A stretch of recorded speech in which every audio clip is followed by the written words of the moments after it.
Карта звездного неба над Таджикистаном, которую мы бы увидели сегодня. дар тоҷикистон ҳодисаи нодири кайҳонӣ сафкашии сайёраҳо аз тарафи астрофизикҳо ба мушоҳида гирифта шудааст. Очередной парад планет наступил на рассвете 3 июня, то есть сегодня мы уже... паради ё сафкашии навбатии сайёраҳо субҳи 3 июн рух дод. яъне саҳар мо метавонистем ин падидаро мушоҳида кунем, аммо мутаассифона ин рӯйдод аз зуҳал шурӯъ шуд ва то тулӯи офтоб дар осмон танҳо зуҳал дида мешуд. 4 сайёраи дигар дар паси зуҳал монда буданд. нурҳои офтоб дигар сайёраҳоро пахш кард. Аз ин рӯ натавонистем ҳодисаи нодирро ба пуррагӣ бубинем. Затмили остальные 3 планеты. Поэтому, к сожалению, мы не смогли весь парад целиком увидеть. сафкашӣ ё канори ҳам намудор шудани сайёраҳо ҳар сол як бор рӯй медиҳад ва он ба он маъност ки нури офтоб ба онҳо дар фосилаҳои баробар мерасад. дар системаи офтобӣ 8 сайёра аст: аторуд, зуҳра, замин, мерих, муштарӣ, зуҳал, уран ва нептун. бисёре аз ҳодисаҳои кайҳонӣ ҳар инсонро мушаввашу ҳаяҷоновар месозад. Парад планет, о котором сообщают все средства массовой информации. аз падидаи нодир ки тамоми вао хабар доданд, мардум ба ҳаяҷон меафтанд ва фикр мекунанд ки онҳоро чизи ғайриоддие интизор аст. аммо ман ҳамватанонро мутмаин мекунам ки дар ин падида ҳеҷ чизи ғайриоддияи ниҳон нест. ин падида мунтазам дар кайҳон рух медиҳад. Оно происходит довольно-таки часто и связано с движением планет в Солнечной системе. инсоният дар тӯли таърих аз рӯи боварҳо, хурофот ва надонистани ҳаракати ҷирмҳои осмонӣ ин ҳама ҳаводисро ба сарнавишту тақдири худ рабт медоданд.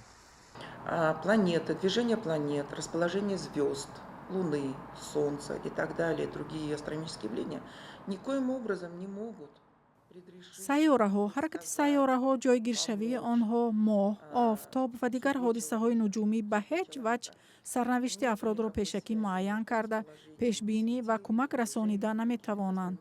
иртиботи байни ҷойгиршавии ситораҳо, ҳаракати онҳо, баъзе ҳаракатҳои астрономӣ ва ҳаёти рӯзмарраи инсон дар рӯи замин вуҷуд надорад.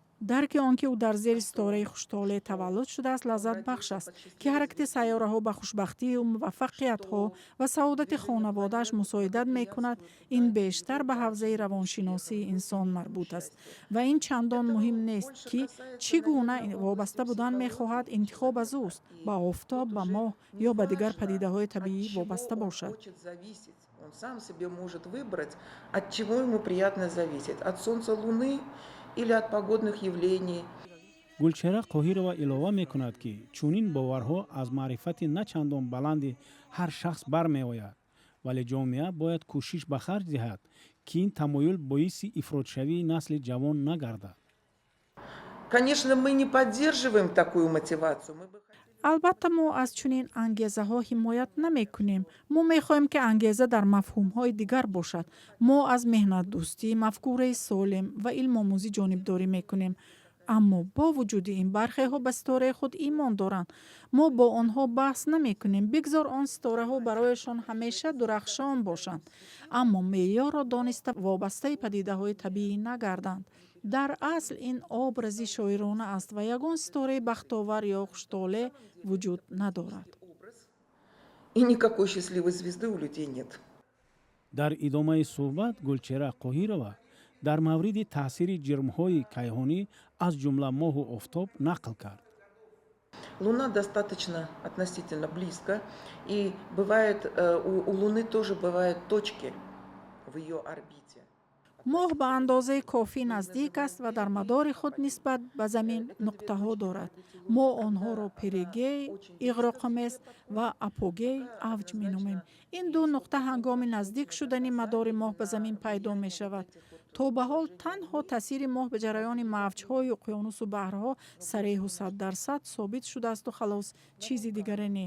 хуруҷи вулқонҳо, селу обхезиҳо, зилзилаву тӯфонҳо дар рӯи замин ягон робитае ба фаъолияти моҳ вуҷуд надорад.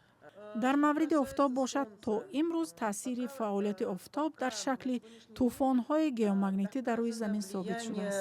Солнечной активности в виде геомагнитных бурь на Земле. олимони тоҷик тахмин мезананд ки чунин падидаи нодири кайҳонӣ баъд аз 1 сол рух медиҳад. агар боду ҳаво мусоидат кунад, мо бо чашмони худ бидуни телескоп ин ҳодисаи ҷолибро тамошо хоҳем кард. дар тоҷикистон 3 расадхона вуҷуд дорад.